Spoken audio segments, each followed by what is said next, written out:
जी भाई जुजू।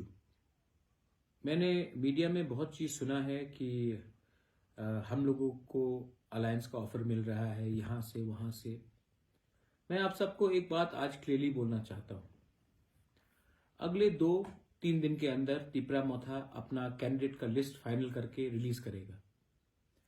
बहुत लोगों ने मुझे फोन किया है और मुझे दुख लगता है कि बहुत लोग जो मेरे ही पार्टी से हैं वो लोग बोल रहे हैं कि कुछ तो मिल रहा है, अलायंस कर दीजिए, कुछ तो मिल रहा है।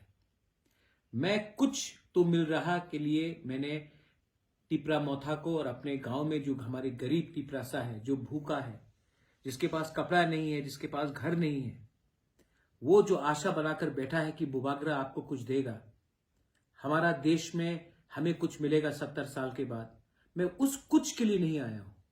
मैं संविधान का, हमें कॉन्स्टिट्यूशनल प्रोटेक्शन चाहिए, कॉन्स्टिट्यूशनल सोल्यूशन चाहिए। आज हम लोग भूमिहीन हैं और हमें अगर अपना जमीन को बचाना है तो हमें कॉन्स्टिट्यूशनल राइट्स मिलना पड़ेगा। इसके लिए मैं फाइट कर रहा हूं। कुछ मिल गया, कहीं में खैरात में कुछ मिल गया, उसके लिए मैं नहीं आया हूं। हां, दूसरे पार्टीज के पास बहुत अस्त्र है, सामान है, पैसा है।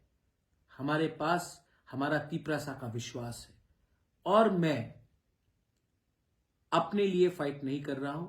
बहुत लीडर लोग जिस मैंने देखा है आज 2-3 दिन में कि उनको सिर्फ अपने बारे चिंता है, उनको एमएलए बनने का चिंता है, कॉम्प्रोमाइज करने के लिए रेडी है, लेकिन बुबागरा कॉम्प्रोमाइज करने के लिए रेडी नहीं है। और मैं अपने वॉरियर्स को सबको एक मैसेज भेज रहा हूं और सब जो देख रहे हैं मुझे, मैं उनको एक मैसेज भेज रहा हूं। मैं कॉम्प्रोमाइज करके अपने लोगों का विश्वास नहीं तोड़ूंगा। अगले 2-3 दिन में तिपरा मोथा अपना कैंडिडेट का लिस्ट निकाल के लाएगा और हम लोग इलेक्शन में फाइट करेंगे। अगर किसी को आखिरी मोमेंट में बात करना है तो अपने मुझे राइटिंग में गवर्नमेंट ऑफ इंडिया या पार्टीज दीजिए constitutional solution for our problem, our existence and survival. अगर आपने राइटिंग में नहीं दिया तो हम किसी से बात नहीं कर रहे और करना भी नहीं है। हम अपने बलबूते में फाइट करेंगे और अपने लोगों को धोखा नहीं देंगे। मैं आपको और एक बात बोलना चाहता हूं, प्लीज सुन लीजिए। भगवान ने मुझे सब कुछ दिया, भगवान ने मुझे घर दिया, पैसा भी दिया, लेकिन मैं ये पैसा और ये घर लेकर जब मैं जाऊंगा ऊपर तो मैं पैसा लेकर नहीं जाऊंगा, अपना संपत्ति लेकर ऊपर नहीं जाऊंगा। मैं एक अच्छा नाम लेकर ऊपर जा सकता हूं और अगर मेरा अपना अच्छा नाम रखना है तो मैं कॉम्प्रोमाइज करके अपने देश को नहीं बेच सकता, अपने लोगों को नहीं बेच सकता। ये फाइट जो लोग बोल रहे हैं कि मुझे एमएलए बनना वरना मैं चला जाऊंगा, आप चले जाइए।